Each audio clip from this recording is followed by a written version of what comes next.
ABM. 3 lettres qui obsèdent, interpellent ou suscitent la curiosité des professionnels du marketing, du commerce et des dirigeants d'entreprise.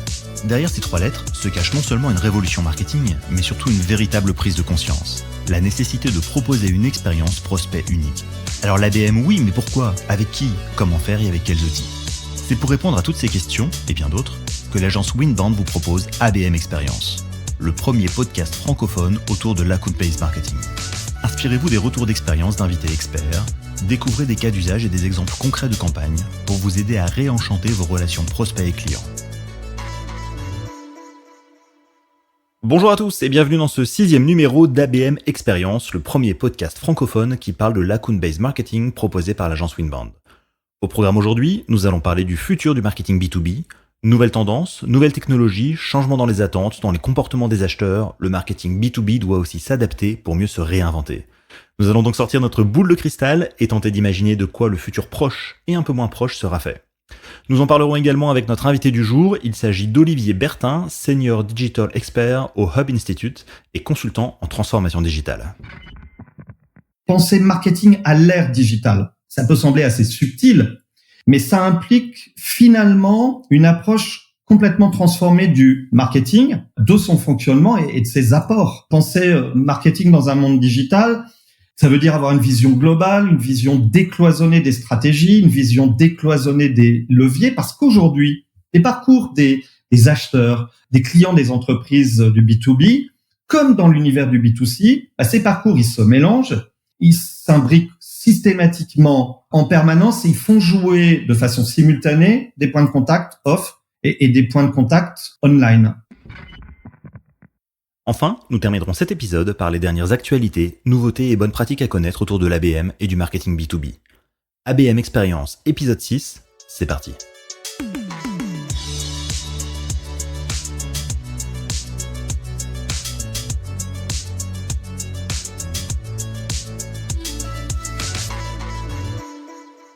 Autant le dire tout de suite, l'exercice du jour est un peu compliqué. Pourtant, on va quand même se prêter au jeu pour imaginer de quoi sera fait le futur du marketing B2B en 6 points. Cette liste n'est évidemment pas exhaustive, mais elle illustre des changements de fond que nous observons depuis plusieurs années et qui nécessiteront une attention particulière dans les années à venir pour mieux vendre en B2B.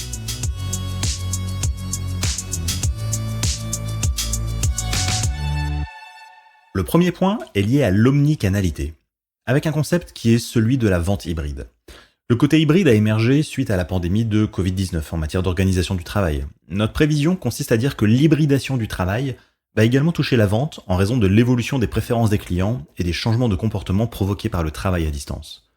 Ce concept, c'est celui d'une stratégie qui allie points de contact physiques et numériques avec davantage de canaux et de personnalisation. Du premier point de contact à la signature du contrat, la relation entre acheteur et vendeur devra être parfaitement dosée entre interaction en personne, contact téléphonique, démonstrations en ligne, self-service, forums communautaires, réseaux sociaux, événements professionnels, etc. On ne va donc plus vraiment distinguer le commercial sédentaire du commercial itinérant. Les deux fonctions vont fusionner en quelque sorte afin d'adopter une approche hybride où l'alignement entre la vente et le marketing restera essentiel. Ainsi, au cours de sa journée, un commercial pourra passer d'un webinaire en direct à une analyse des données comportementales du site web avant de rebondir sur une session de questions-réponses sur WhatsApp et de conclure avec un dîner d'affaires. Le deuxième point, c'est une question de personnalité. Les soft skills sont très importantes aujourd'hui et c'est d'ailleurs de plus en plus sur les qualités comportementales que les entreprises recrutent leurs talents. Investir sur les soft skills de ces équipes est indispensable pour bien préparer le futur. Le Forum économique mondial est d'ailleurs catégorique sur le sujet. La moitié des salariés devront se réinventer d'ici 2025. Cela signifie apprendre des nouvelles compétences pour faire face aux défis à venir avec des qualités telles que la pensée analytique, l'innovation, l'apprentissage actif, la résolution de problèmes complexes ou encore la pensée critique. Le futur du marketing B2B passe donc par une formation en continu de vos équipes afin de faire de leurs soft skills un vrai avantage concurrentiel. Le troisième point est une question technologique. Dans les prochaines années, nous verrons émerger de nouvelles solutions technologiques, simples et faciles d'accès, capables de tout centraliser et regrouper au même endroit. Aujourd'hui, un commercial à distance doit parfois se connecter entre 4 ou 5 applications différentes pour obtenir les informations dont il a besoin pour bien faire son travail. Ça va être les emails, la messagerie instantanée, les tickets du service client, un outil CRM, ou encore des tableaux de bord faits par le marketing, catalogue produit ou self-service. Les éditeurs devraient donc simplifier et fluidifier les outils pour que la technologie soit au service de leurs clients. Le quatrième point est celui de l'expérience client. Alors, on en parle déjà largement aujourd'hui, c'est pas forcément une nouveauté, mais le sujet ne va faire que gagner en pertinence. Maîtriser les principes fondamentaux de l'expérience client, ça permet de comprendre le client mieux que ses concurrents, de créer des expériences fortes et uniques, et surtout de construire ce qu'on appelle une culture centrée sur le client. Ce dernier doit être au centre de tout. Ce ne sont ni vos commerciaux, ni vos produits, ni vos processus internes qui doivent primer. Votre organisation doit tourner autour de vos clients. Et pour ça, identifier et résoudre tous les points de friction doit être une priorité pour leur simplifier la vie et leur proposer une vraie expérience à forte valeur ajoutée.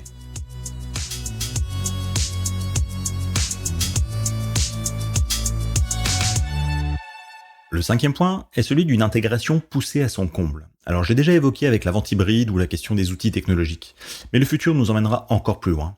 En fait, cette idée, cette prédiction vient d'un article paru dans la revue Harvard Business Review à propos d'une entreprise canadienne qui s'appelle Smart Technology et qui a remplacé ses services marketing, commercial et support par un service unique qu'elle a baptisé le Unified Commercial Engine, ou en français le moteur commercial unifié. Avec cette restructuration, l'entreprise a éliminé ces 3 fonctions et a tout restructuré autour du client.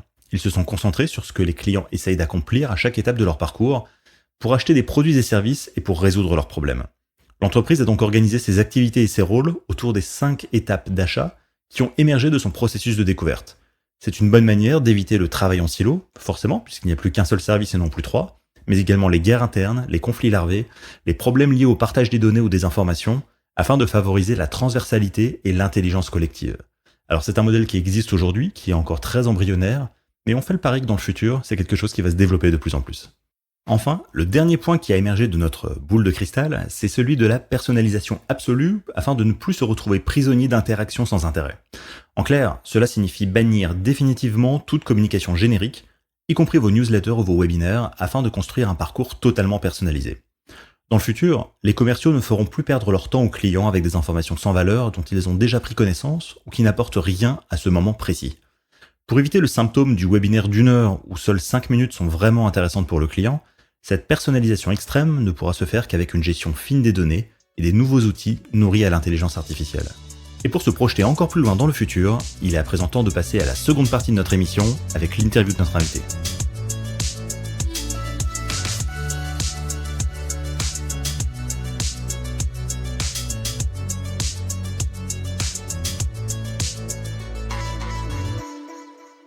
Bonjour Olivier, vous êtes donc un expert reconnu du marketing B2B. On a le plaisir de vous accueillir avec nous aujourd'hui. Est-ce que vous pouvez vous présenter en 2 minutes ?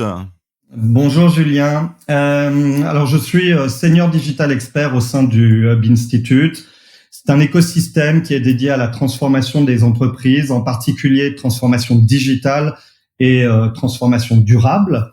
Je suis également par ailleurs consultant sur les sujets liés au développement de la performance marketing, à travers notamment une meilleure intégration des transformations de l'écosystème marketing. Donc le marketing B2B n'a pas de secret pour vous, c'est ça ?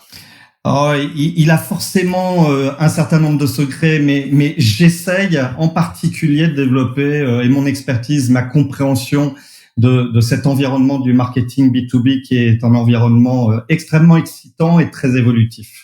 Très bien. Alors aujourd'hui, on va se projeter dans le futur et avant de commencer cet exercice, il est toujours intéressant de voir d'où on vient, de regarder un peu le passé. De votre côté, comment est-ce que vous l'avez vu évoluer au cours des dernières années ? Ce qu'il convient d'abord de mettre en perspective lorsque l'on parle de transformation du marketing B2B, c'est d'abord la transformation du marketing dans sa globalité, que ce soit au sein des marchés B2C ou des marchés du B2B. Je pense que si les fondations du marketing, telles que nous les connaissons depuis longtemps, restent solides, les mutations des environnements impactent en profondeur la pensée marketing, l'organisation du marketing et bien entendu les pratiques marketing. En B2B en particulier, je pense que le marketing a longtemps été considéré comme un service support. Et malheureusement, il l'est parfois encore objectivement. Et cependant, c'est une bonne nouvelle. Je pense que nombre d'entreprises du B2B ont compris le potentiel de création de valeur qui réside dans le repositionnement de ce service, de ce métier. Les marchés sont tous ultra concurrentiels. Les évolutions des usages, des comportements des professionnels obligent à repenser les processus, les leviers de performance commerciale, la gestion des parcours clients. Alors, pour être performantes, les entreprises du B2B n'ont d'autre issue que de pivoter d'une focalisation sur leurs offres, leurs expertises, ce qui est tout de même dans l'ADN de la plupart des entreprises du B2B, on ne va pas se mentir, à un recentrage sur le client. Le client, son écoute, sa compréhension. Le problème, c'est que passer d'une culture centrée sur le produit à une culture centrée sur le client, c'est un vrai défi pour la plupart des entreprises du B2B. Il suffit pas de le dire, il suffit pas de le vouloir. Il faut évidemment, il faut le faire. C'est un défi stratégique, c'est un défi organisationnel, et puis c'est un défi pour tous les métiers dans l'entreprise B2B. En premier lieu, c'est un défi pour le marketing. Est-ce que ça veut dire qu'il est plus difficile de faire du marketing aujourd'hui qu'il y a 2, 3, 4, 5 ans ? Non, je pense que les choses ont changé. On assiste à des évolutions, on a assisté aussi à des évolutions importantes. Il suffit de regarder un petit peu derrière nous, compte tenu de ce qui s'est passé en particulier ces 2 dernières années. Je pense que les entreprises du B2B comprennent de plus en plus l'intérêt d'une fonction, d'une action marketing qui met au centre du jeu des actifs qui sont clés pour toutes les entreprises, les entreprises du B2C et les entreprises du B2B, mais dont les entreprises du B2B n'ont pas forcément conscience. Je pense à une marque puissante, des offres, des services résolument orientés solutions. C'est un élément clé dans l'environnement B2B. Des communications aussi qui aident l'entreprise à émerger, qui jouent un rôle clé dans la capacité de l'entreprise à stimuler l'intérêt de ses différents publics, des prospects aux clients en passant par ses partenaires d'ailleurs, et puis une expérience client qui doit devenir de plus en plus à la fois une source de différenciation et une source de création de valeur. Alors en 2020, la pandémie de Covid-19 a évidemment tout chamboulé, on repart presque d'une feuille blanche. Quels sont les grands enseignements qu'on peut tirer de cette période, de cette digitalisation pour le marketing B2B ? Mon ressenti, c'est que pour moi, il n'y a pas le monde d'avant et le monde d'après Covid-19. Je suis d'accord, Julien, on ne peut pas contester l'impact de la pandémie. Cet impact, il est réel, mais je pense en même temps que la plupart des transformations que nous vivons étaient déjà en place. En revanche, la pandémie, ce qu'elle a fait, c'est qu'elle a accéléré et elle a amplifié ces transformations. Pour moi, le premier enseignement que je tire de cette période, c'est que les entreprises ont été extraordinairement résilientes. Elles ont une capacité d'adaptation qui a été mise à rude épreuve, mais les transformations qui ont été réalisées ont souvent été de plus grande ampleur. Elles ont été plus rapides que tout ce que nous aurions pu imaginer à l'aube de la pandémie. Et pour le coup, le marketing fait partie intégrante de cette résilience. Le deuxième enseignement, c'est que cette pandémie, elle a généré beaucoup de déséquilibres dans le centre de gravité des entreprises. Le distanciel a remplacé l'interaction physique, le e-commerce a explosé, les géants du web, ils ont renforcé la domination qu'ils exerçaient sur la planète digitale et en particulier l'écosystème publicitaire. Mais aujourd'hui, qu'est-ce qu'on constate ? On constate un mouvement de balancier et les entreprises sont en train de trouver des nouveaux points d'équilibre. Et les professionnels du marketing en particulier, ils ont mieux pris la mesure des enjeux, de processus, d'outils dont la transformation s'est particulièrement accélérée. Un bon exemple, à mon sens, c'est la prise de conscience de l'importance de l'expérience client. Lorsqu'elle est bien prise en charge, les entreprises se rendent compte de la valeur que ça crée et notamment de ce que cela génère en termes de différenciation. Autre effet positif de ces 2 années, nombre d'entreprises ont mieux intégré les enjeux data. Elles se sont rendues compte qu'elles avaient besoin de cibler, de personnaliser leurs interactions, leurs moyens de communication. Et la data, aujourd'hui, c'est définitivement un levier de développement de la performance dans toutes les étapes d'identification, d'activation, de fidélisation des publics et en particulier des publics des entreprises du B2B. Alors, pour moi, on n'est peut-être pas tout à fait dans une nouvelle ère, mais en même temps, c'est plus possible aujourd'hui de faire comme si rien ne s'était passé. Alors, on est à présent en 2022, la pandémie n'est pas complètement terminée. Maintenant, si on parle du futur, est-ce que c'est compliqué de se projeter dans le futur du marketing B2B? À quelle échéance? Est-ce que c'est compliqué de se projeter à 10 ans? Est-ce qu'on parle de 2025, de 2023? Quelle est votre vision sur le futur du marketing B2B? Alors, oui, je crois que c'est compliqué. C'est compliqué dans l'absolu de se projeter dans le monde de demain. C'est compliqué d'imaginer ce que sera le marketing dans 1 an, dans 2 ans, dans 5 ans ou dans 10 ans. Et d'ailleurs, objectivement, je pense que au vu de ce qu'on a vécu ces 2 dernières années, on voit à quel point c'est difficile d'avoir une vision prospective fiable. En plus, on n'est pas à l'abri de nouveaux bouleversements. Il suffit de regarder juste derrière nous à très court terme pour constater à quel point les bouleversements géopolitiques récents impactent les chaînes de production, les chaînes d'approvisionnement, toutes ces difficultés qui pèsent, qui augmentent les tensions sur tous les marchés. Alors, ça veut dire quoi en tout état de cause? Ça veut dire que c'est une raison de plus pour le marketing d'être résolument agile. Donc, demain, après-demain, le marketing va devoir être de plus en plus agile. C'est une raison de plus de cultiver l'expérimentation. Et en même temps, c'est là tout le paradoxe, c'est important de garder le cap sur ce qui fonde la valeur socle des offres des entreprises, le bénéfice de ces offres.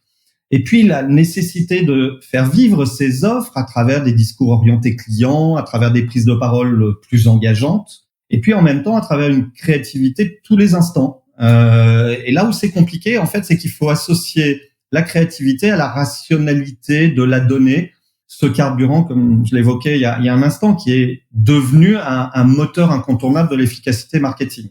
Et dans ces périodes justement d'incertitude, quels sont les conseils que vous pouvez donner aux patrons d'entreprise, aux dirigeants marketing? Est-ce que faut privilégier l'attentisme, la prudence? Est-ce qu'il faut au contraire investir? Quel est le conseil que vous pourriez donner pour développer justement la fonction marketing? Je n'aurais pas cette prétention de me mettre à la place des dirigeants d'entreprise. Ils ont de nombreux défis à résoudre et au quotidien.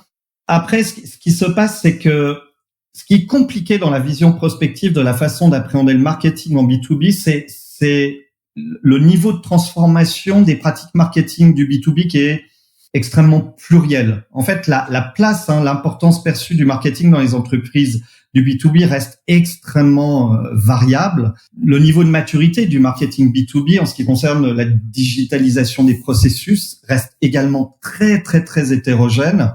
Et d'ailleurs, ce niveau de maturité, il dépend pas, contrairement à ce qu'on pense souvent, de la taille des entreprises. On a de très, très grosses entreprises qui sont en retard et des petites structures qui ont beaucoup plus d'agilité et qui sont beaucoup plus en avance de phase.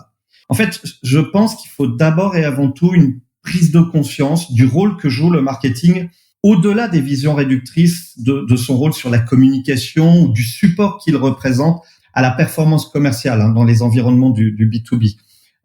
On sait que dans les entreprises B2C, l'apport stratégique du marketing n'est plus à démontrer. Là-dessus, dans l'environnement du B2B, objectivement, il reste encore du chemin à faire. Pourquoi c'est si compliqué, justement? Pourquoi le B2B, on a le sentiment qu'il avance un peu moins vite au niveau marketing que le B2C?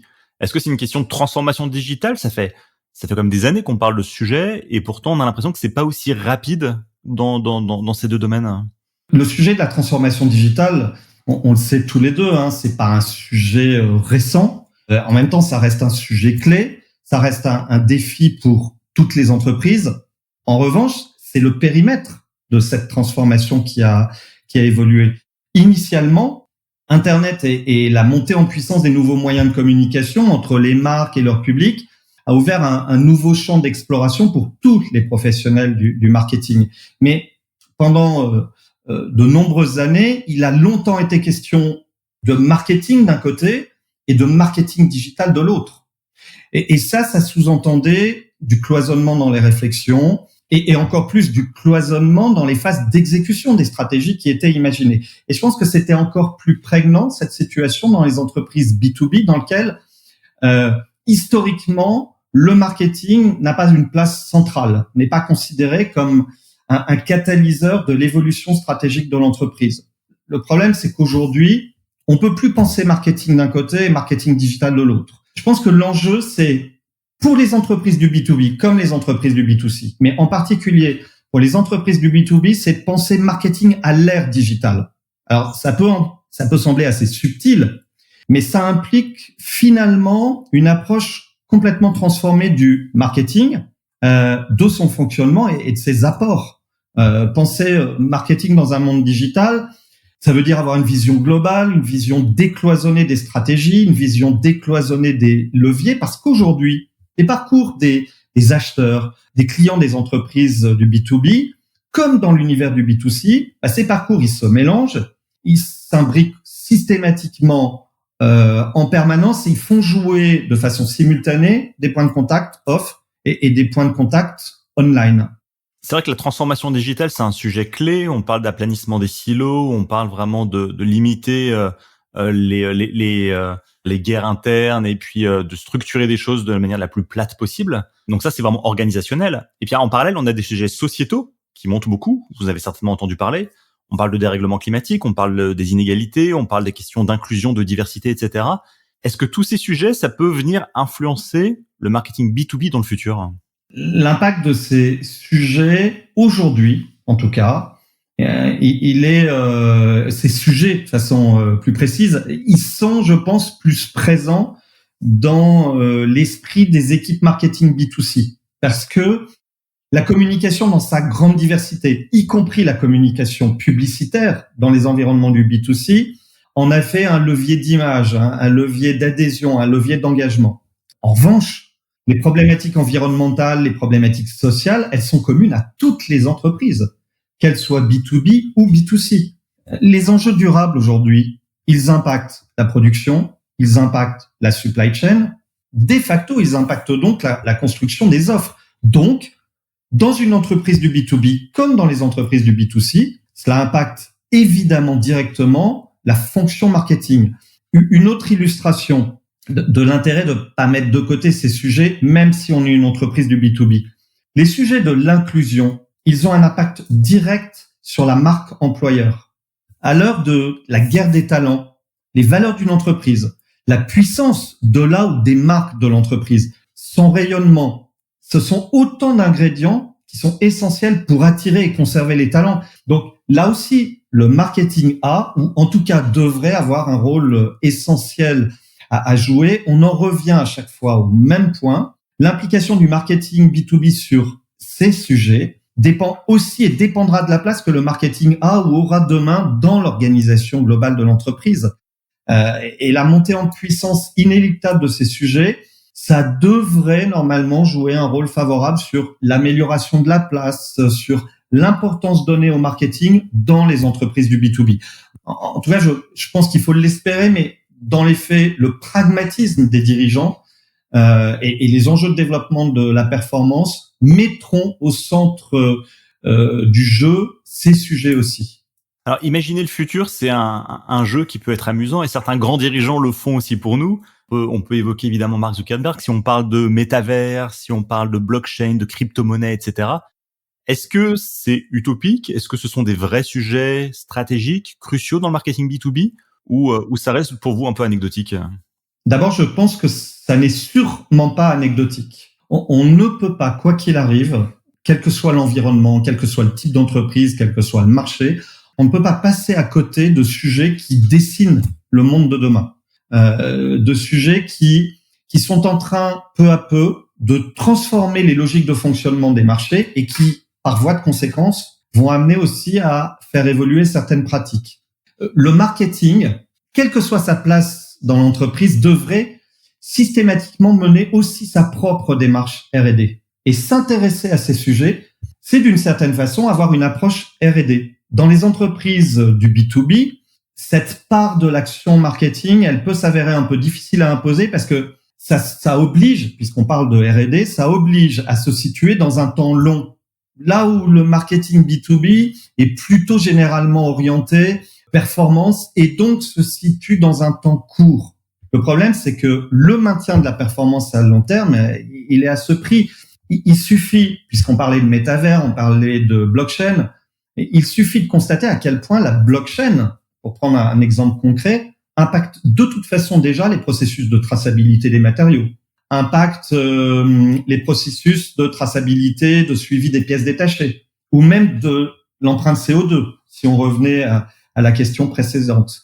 Et donc, tous ces éléments qui servent la confiance améliorent aussi les processus de conformité, de contrôle et génèrent d'autres bénéfices au-delà de l'enjeu industriel et au-delà de l'enjeu logistique qui ouvrent en même temps des opportunités d'améliorer le service rendu aux clients. Donc oui, ce sont des sujets qui doivent aussi impliquer le marketing B2B en acceptant que le ROI ne soit pas immédiat. Et c'est pour ça que ça peut s'avérer compliqué. Et ça, c'est un message qui est parfois difficile à entendre quand on est chef d'entreprise, quand on dit on investit aujourd'hui et on aura un ROI peut-être dans 3, 4, 5 ans ou peut-être pas du tout. C'est pas un message simple à faire passer. Hein. C'est vrai, et en même temps, les entreprises du B2B, dans les environnements industriels par exemple, ont l'habitude des temps longs. Ont l'habitude d'investir lourdement sur plusieurs années pour faire évoluer les processus de production, pour intégrer des innovations, pour modifier plus ou moins en profondeur le fonctionnement des marchés.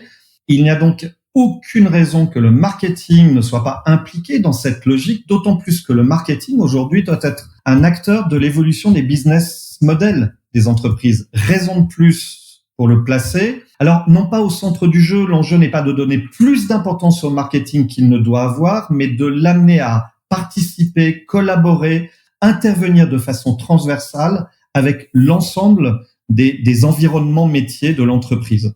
Alors, notre podcast s'appelle ABM Experience. Et oui. L'Account-Based Marketing, évidemment, c'est un sujet clé. C'est un sujet qui a beaucoup évolué depuis une quinzaine d'années. Aujourd'hui, notamment avec la data, avec les nouvelles technologies, on a vu que c'est un sujet avec des leviers vraiment très importants en termes de développement. Comment est-ce que vous voyez le futur de l'ABM dans les années à venir? Est-ce qu'il va continuer sur sa lancée? Est-ce qu'il va se transformer radicalement? Quelle est votre vision du futur de l'ABM? Je pense d'abord que la valeur ajoutée de l'ABM n'est plus à démontrer, ou ne devrait plus être à démontrer. Encore faut-il que les entreprises qui déclarent avoir adopté cette stratégie pratiquent réellement l'ABM et non, par exemple, une simple gestion marketing des grands comptes.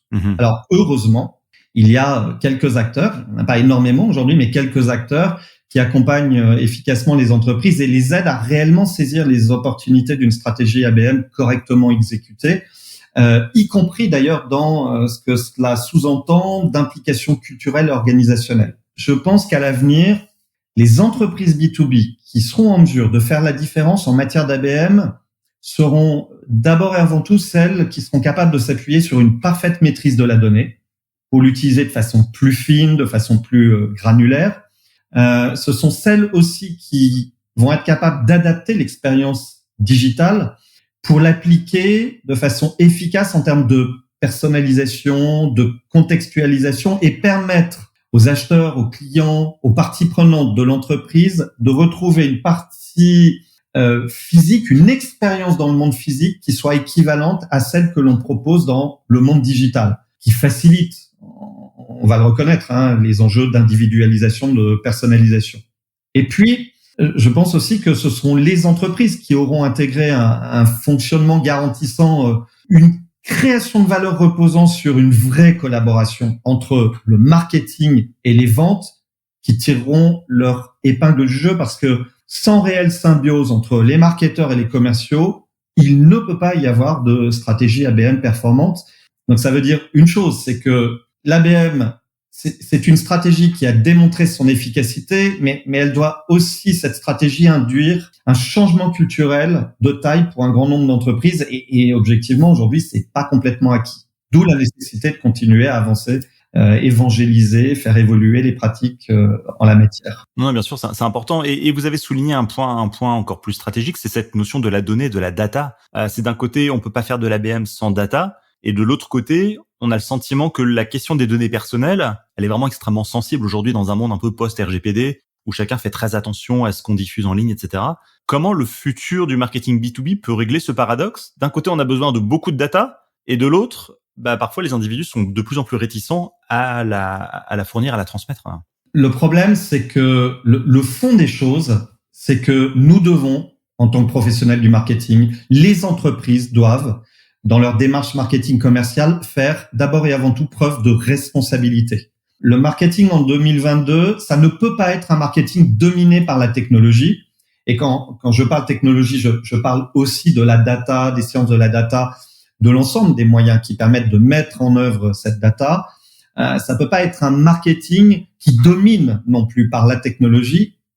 Il faut garder en tête cette logique qui est que la technologie doit être mise au service de l'humain. Le problème, c'est que les utilisations outrancières de données personnelles au sens global, qu'elles soient personnelles, professionnelles, l'exaction pirate de scrapping que l'on peut constater sur LinkedIn, par exemple, en dehors du fait qu'elle pose problème sur le plan réglementaire, ces actions, elles détruisent la confiance que les professionnels doivent avoir envers leurs partenaires. Et les professionnels sont comme les consommateurs. On n'est pas réfractaire à l'utilisation des données. Il y a de nombreuses études qui le démontrent. À partir du moment où elles aident à comprendre le parcours, à comprendre le comportement, à comprendre nos historiques de consommation de contenu ou notre historique d'achat, et à la condition que ces éléments, cette collecte de données et son utilisation se fassent de façon raisonnée et raisonnable. Autrement dit, que la donnée collectée construise de la valeur pour toutes les parties. En fait, la question de l'utilisation des données aujourd'hui, c'est une question d'abord d'équilibre et de réciprocité. Et si on se projette à 2, 3, 4 ans, est-ce qu'on va arriver vers un marketing plus éthique ou au contraire un marketing plus sauvage où la donnée, ça va vraiment être le nerf de la guerre? J'ai envie de dire d'abord, il faudrait que le marketing soit éthique, non pas qu'il devienne éthique, mais qu'il soit éthique. Et une chose est absolument certaine, c'est que si le marketing ne relève pas ce défi, c'est le réglementaire, c'est le législateur qui ira encore plus loin dans l'encadrement des pratiques. Et on sait ce qui se passe quand on est dans cette logique-là. En général, on a plus à y perdre qu'à y gagner. Raison de plus pour que le marketing soit sur ces sujets proactif, engagé et que le marketing soit capable non pas de ne penser que valeur ajoutée ou performance à court terme, mais construction d'une relation dans la durée reposant sur la réciprocité d'une utilisation raisonnée des données qui sont aujourd'hui à disposition des entreprises. Et ça, c'est le rôle de tout le monde, pas uniquement celui du directeur marketing ou du responsable marketing. C'est le rôle du marketing, c'est le rôle des ventes, d'où la nécessité de correctement aligner les enjeux, les objectifs, les pratiques. C'est le rôle de la direction générale qui doit, à travers cette vision de la donnée appliquée au marketing, penser aussi à la façon d'adopter des comportements plus responsables, des comportements durables, qui, au-delà de la préservation de l'environnement, préservent aussi la relation entre l'entreprise et ses parties prenantes à court, à moyen et à long terme. Pour finir de se projeter dans le futur, on va parler un peu de compétences. Selon vous, quelles sont les compétences que nous, vous, les professionnels du marketing, doivent cultiver aujourd'hui pour être pertinents dans le métier demain, dans 2 ans, dans 3 ans? On parle par exemple beaucoup des soft skills. Est-ce que c'est un sujet clé ou est-ce qu'il y a d'autres sujets pertinents? Je pense d'abord, c'est une qualité à mon sens essentielle quand on est dans cet écosystème du marketing. Je pense que les marketeurs doivent d'abord rester curieux, doivent rester à l'écoute de leur environnement, à l'écoute des évolutions de tout type, les évolutions technologiques, les évolutions des comportements. Et puis, puisqu'on parle de soft skills, en fait, il va falloir de plus en plus combiner cerveau droit et cerveau gauche afin de garantir la complémentarité entre l'approche naturelle, analytique du marketing et la valeur ajoutée de la créativité. En fait, il faut être, de façon un peu réductrice, il faut être à la fois capable de faire parler des données et en même temps être capable d'imaginer des nouvelles voies capitalisant sur cette capacité à faire parler les données. Voilà comment on peut réconcilier cette science de la donnée, cette vision analytique avec la nécessité de rester créatif. Et face à l'automatisation, à l'intelligence artificielle, demain, on aura toujours besoin de professionnels du marketing? Ah, mais ça, j'en suis absolument convaincu. La machine et l'automatisation en particulier, elle est clé aujourd'hui pour faciliter la mise en œuvre de processus complexes amenant à l'individualisation, la personnalisation des interactions. L'automatisation, elle est également clé pour amener de la productivité dans le processus marketing. Après tout, les typologies de médias, le nombre de canaux, la diversité des interactions ont explosé. Il faut donc être aidé par la machine, mais sans remettre en cause cette vision éclairée de ce que sont réellement les enjeux d'une entreprise, ses objectifs et la façon dont le marketing peut servir ces objectifs dans la durée. En fait, pour résumer tout ce qu'on vient de se dire, j'ai envie de dire que il faut être, quand on est un professionnel du marketing et en particulier dans le B2B, il faut être prudent en même temps audacieux. Il faut être raisonnable en même temps en faisant preuve d'enthousiasme. Il faut être rigoureux en étant flexible. En fait, le marketing aujourd'hui, c'est une somme de paradoxes. Mais c'est ça qui fait du marketing un environnement métier extraordinairement excitant. Tous les défis dont nous venons de parler, que l'on a évoqués, Julien, lors de notre échange, sont autant d'ingrédients en fait qui rendent cette fonction formidablement riche, qui la rendent excitante. Et puis, les évolutions à venir ne remettront sûrement pas en cause tous ces atouts qui font de ce métier, de cet environnement du marketing, un environnement extrêmement passionnant. Bien au contraire. En tout cas, je nous le souhaite mutuellement. Merci beaucoup pour votre participation. Je rappelle, Olivier Bertin, que vous êtes Senior Digital Expert au Hub Institute et consultant en transformation digitale. Merci beaucoup pour cet échange. Merci à vous, Julien.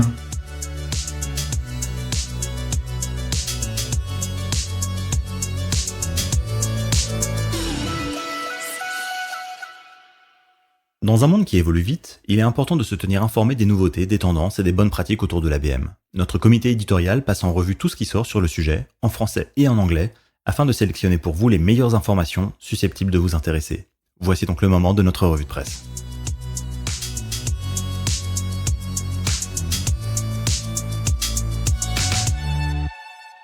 Une étude du cabinet McKinsey, sortie au printemps 2022, souligne que plus de 90% des entreprises qui vendent en B2B considèrent l'omnicanalité comme indispensable pour atteindre leurs objectifs. Concrètement, cela signifie que les décideurs en B2B utilisent plus de canaux de communication et de promotion que jamais pour interagir avec leurs fournisseurs. En 2016, on estimait à 5 le nombre de canaux en B2B. On y retrouvait l'email, les rencontres en personne, le téléphone, le site web du fournisseur et éventuellement un portail d'appel d'offres ou d'achat en ligne. En 2021, ce chiffre est passé à 10 en y ajoutant les applications mobiles, les services des achats, la vidéoconférence, la messagerie instantanée et tout ce qui est dit sur la marque via les moteurs de recherche ou les réseaux sociaux. Se contenter d'un site web, d'une communication par email n'est plus suffisant aujourd'hui. D'autant plus que ce chiffre pourra augmenter dans le futur si on y rajoute la réalité virtuelle, la réalité augmentée ou encore le métavers.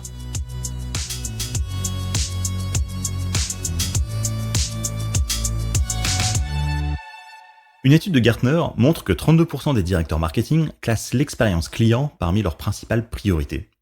Donner la priorité au parcours client et mettre l'accent sur les différents points de contact et les expériences permet de faciliter le développement de l'activité commerciale grâce notamment à une digitalisation toujours plus poussée. Ces expériences, qui ne peuvent être atteintes et abouties que si le marketing et le commercial sont vraiment alignés sur les objectifs à atteindre, permettent d'aller encore plus loin et de se différencier de la concurrence. Avant de nous quitter, voici les 3 choses à retenir. Numéro 1. Le futur du marketing B2B ne pourra pas se construire sans données ni technologie. Acculturer vos équipes au digital est stratégique pour évoluer rapidement. Numéro 2. Pour anticiper le futur, les savoir-être de vos équipes comptent au moins autant sinon plus que leur savoir-faire. En matière de soft skills, l'intelligence émotionnelle, l'écoute active, l'empathie et la communication sont des qualités indispensables à cultiver pour mieux travailler en équipe. Numéro 3. Il est inutile de se jeter sur toutes les tendances marketing qui font le buzz. Chaque situation doit être évaluée avec soin selon votre objectif et la valeur que cela doit apporter à vos clients, avant de constituer un groupe de travail ou un projet pilote sur le sujet. C'est la fin de notre 6e numéro consacré au futur du marketing B2B. Je vous donne rendez-vous le mois prochain pour le 7e épisode où nous parlerons de l'ABM One-to-Many. À très vite. Vous souhaitez en apprendre plus sur l'ABM ? Alors adhérez à la communauté du club ABM Experience sur abmexperience.fr pour échanger avec vos pairs et participer à des événements exclusifs. Merci de votre fidélité.